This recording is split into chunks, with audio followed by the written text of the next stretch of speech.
Welcome back, Computer Science Betimes. This is part 2 of today's lecture. So let us start group by clause. Along with it, I'll be using having clause also.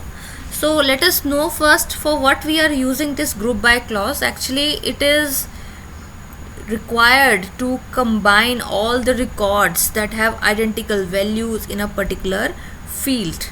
Okay, identical means when we have similar type of values, repeated values in a particular field. Field means your column.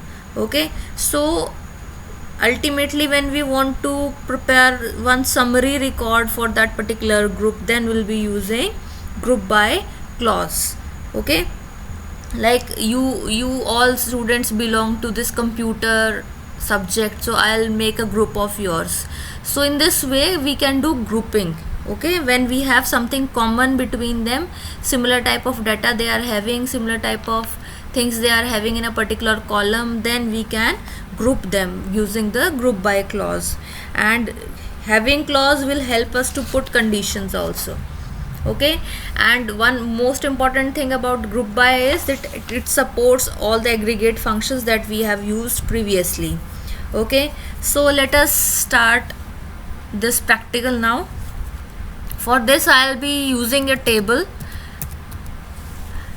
and that table name is EP1. Okay, that table I have already constructed for you. Select star from EP1. So here we go, we have this table already. I have made this table for you. Here is the employee number. Okay, this table is given in your book also. Little bit changes I have done. Okay, on page number 488 this table has been given, and I am using the same tables for your convenience only, with little bit changes in the employee name and number. Rest everything was almost same. Okay, so we can see we have many things common here, like department number is a repetition of few values like 10, 20 and 30. So this type of fields we can select to use our group by clause, because in this we can do grouping. We will say the group of 10, department number 10, so there will be 3 employees, like one will be G, another will be I, and another will be N. So we can group these particular rows in the from the database into a particular group. Okay, then group number department number 20 will also form a group, department number 30 will also form a group. Okay, so these are grouping expressions or the columns we can say. But there are certain non-grouping fields, like we see this. In this we rarely find any column that is doing repetition, so we should avoid using such type of columns which have non-repeating values. Okay, very few values are repeating, so we should avoid using these types of fields when we are using group by clause. So group by clause should be implemented on those fields or those columns which have similar type of repeating values.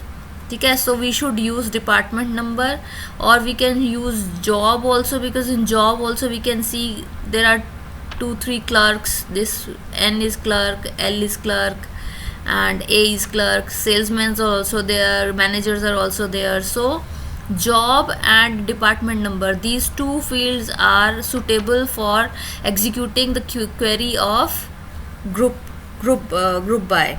Okay, but if we try to use these types of field which do not have any repeating value, so this will create problem, because if we will try to group them, they will not be done properly. I'll show you how.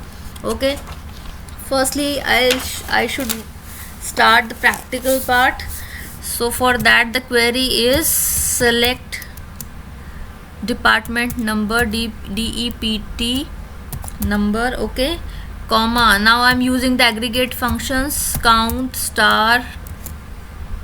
So for that I must use this, then I will be writing star.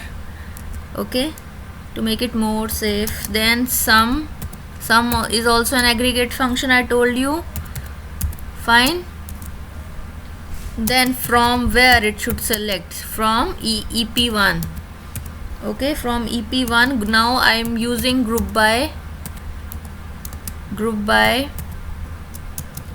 I told you we should use the fields which are having the repetitive values, so better to use department number or job field.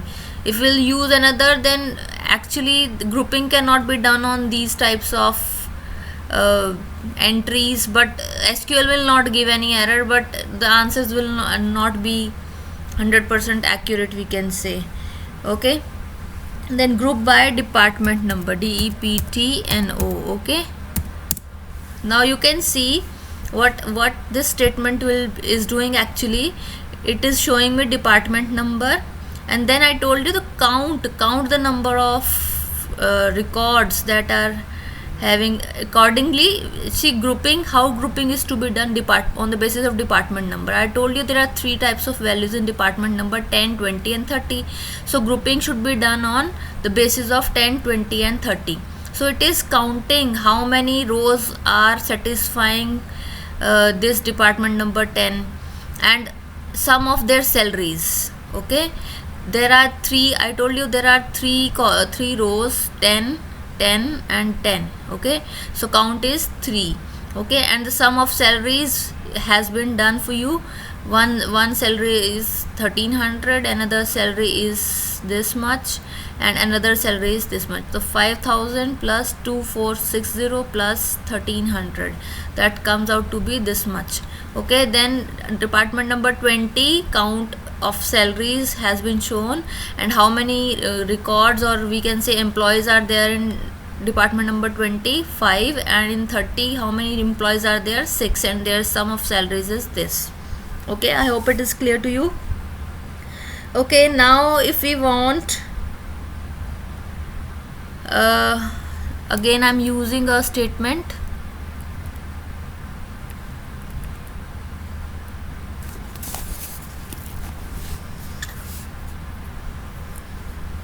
Department, see, I'll try to use a non-group field.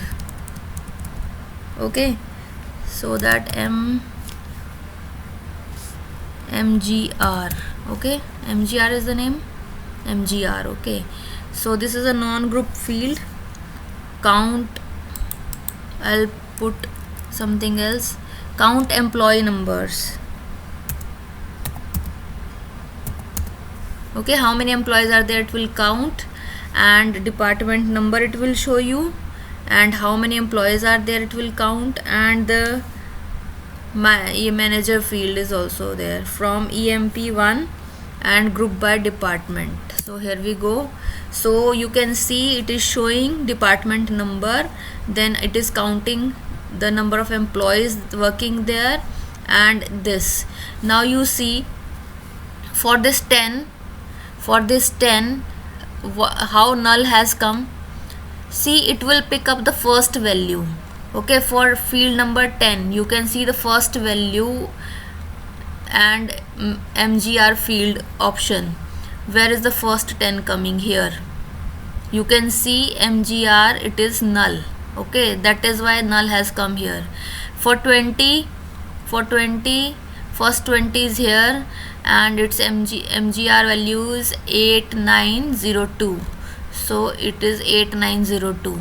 Okay, there are many other 20s also, but it will take the first one. Okay, this one. Okay, next is your 30. There are 6 entries, but it will pick the value of MGR of first 30th row, that is 8698. Fine, it is. So if you are picking up, see, this is not an accurate value, there are other values also for this particular field. So I will suggest not to take this type of field which is not having any grouping value. Okay, means wherever the values are similar, that will help you to perform any grouping. Fine.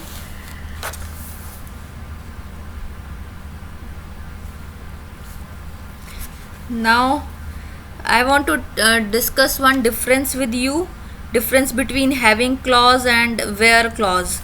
Actually, having clause, it places the condition on groups, and where clause, it places the condition on individual rows. So wherever you need to perform group by, then you should use having clause instead of where